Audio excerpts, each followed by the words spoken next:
Brazil, a land of immense natural beauty and vast resources, once existed under the distant rule of Portugal, a jewel in the crown of a European empire. Its riches, from gold to exotic spices, flowed across the Atlantic, fueling the Portuguese economy. But this colonial bond was about to face an unprecedented challenge.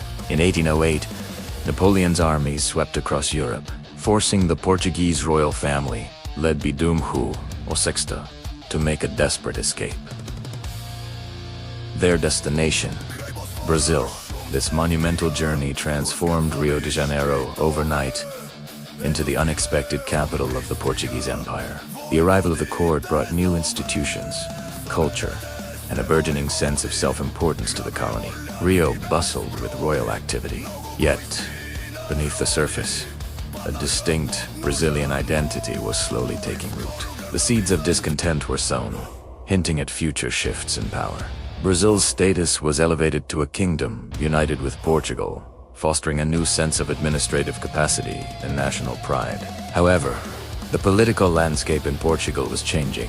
The liberal revolution of 1820 demanded Dom João VI's return, and Brazil's resubordination. Dom João VI, torn between his homeland and his new kingdom, eventually departed, leaving his son, Dom Pedro, as regent in Brazil. Dom Pedro I faced an immense dilemma: loyalty to his father or the growing Brazilian sentiment for autonomy. The pressure mounted. His wife, Princess Leopoldina, an intelligent and politically astute woman, became a crucial advisor, urging him towards Brazil's cause. José Bonifácio de Andrade Silva, a distinguished intellectual and statesman, also played a pivotal role, guiding Dom Pedro's decisions. The Brazilian people, from all walks of life, increasingly voiced their desire for self-determination, creating an undeniable wave of nationalism. On January 9, 1822, facing demands for his return to Portugal, Dom Pedro made his famous declaration: "If it is for the good of all, I will stay." This pivotal moment, known as Dia do Fico, solidified his commitment to Brazil and ignited the final push towards independence. While Dom Pedro was away, Empress Leopoldina demonstrated her political acumen. She convened the Council of State and signed the Decree of Independence. Her decisive action on September 2nd, was a crucial step, effectively declaring Brazil's separation from Portugal. News of this bold move was swiftly carried to Dom Pedro, who was traveling through São Paulo province. The traditional narrative paints a vivid picture: Dom Pedro I, by the Ipiranga stream, dramatically declaring independence or death. This iconic image, immortalized in art and history, symbolizes the birth of a new nation. But the true story is far more nuanced. Independence was not a sudden outburst, but the culmination of intense political maneuvering and strategic decisions by the Brazilian elite. José Bonifácio, in particular, played a master chess game, navigating complex alliances and rivalries to secure Brazil's future. Economic interests were a powerful driving force.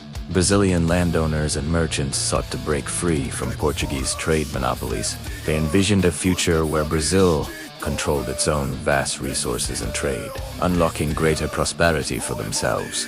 Regional divisions also complicated the path to independence. Support varied across provinces, leading to localized conflicts and resistance. The formation of a Brazilian army and navy, often composed of mercenaries and local militia, was crucial to securing independence against Portuguese loyalists.